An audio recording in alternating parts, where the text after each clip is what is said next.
So how does that help me? If I have a circle, and let's say I have a circle whose radius is 3 centimeters.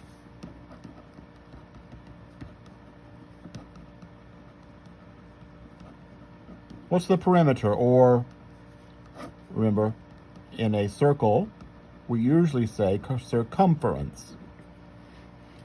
Well, the circumference divided by the diameter is pi. If I multiply both sides by the diameter, I get the circumference of a circle is pi times the diameter. Okay, so the circumference of this circle is pi times its diameter. Well, I told you the radius was 3. That means its diameter is 6, because that radius over there is also 3. Now, you can write, and this is just perfectly fine, 6 pi centimeters, or you can take approximately 6 times 3.14 centimeters. 6 times 3.14 is 18.84, so it's approximately 18.84 centimeters is the distance around that circle. It's pi times the diameter. And I knew the radius, so the diameter was twice the radius. Okay, one last measurement thing, and we're going to be done for today. What if I want to know the area of that circle? It's not a really nice polygon. No base times height, none of that. It's hard to draw square units in here and get up next to the side, and you can't draw square units. So there's the radius r. I want to know the area of that circle. So here's what I'm going to do to justify to you how we find the area of a circle. There's my circle, same circle.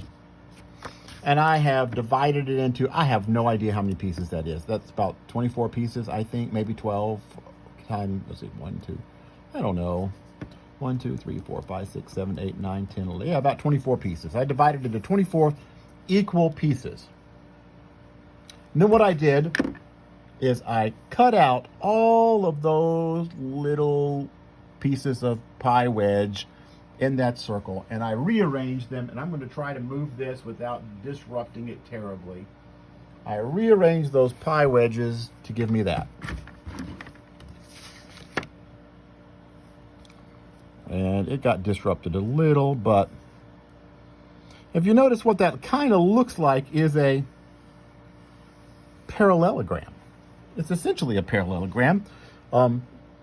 This side, I just messed it all up, but it's essentially a parallelogram. When I rearranged it, I have this parallelogram, and I know that the area of a parallelogram, so I have this sort of parallelogram-ish thing. Wasn't exactly a parallelogram, it was kind of wavy, but it would be the base times the height, which would be the distance across. Now, the base of this parallelogram consisted of, I'll bring it back over here even though it is jiggled a little. The base consisted of the outer edges of the circle. And half of the outer edges were along the top, and half of the outer edges were along the bottom, right? These fit in here. So the base is here.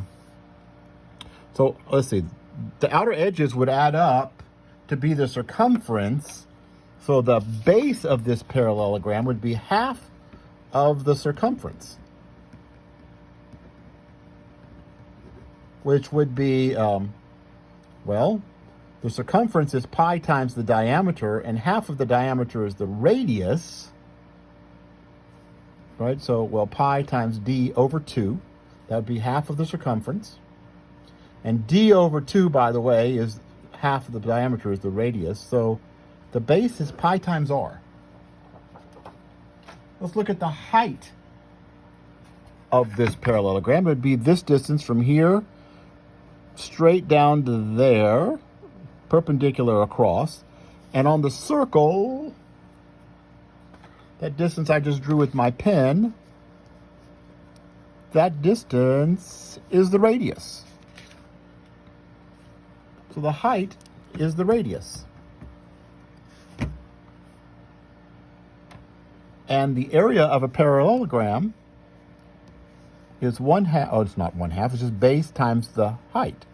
So pi r times r, which we write as pi r squared. The area of a circle is pi r squared.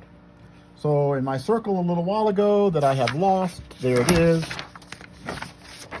This circle with radius 3, the area is pi times 3 squared, radius squared, which is 9 pi.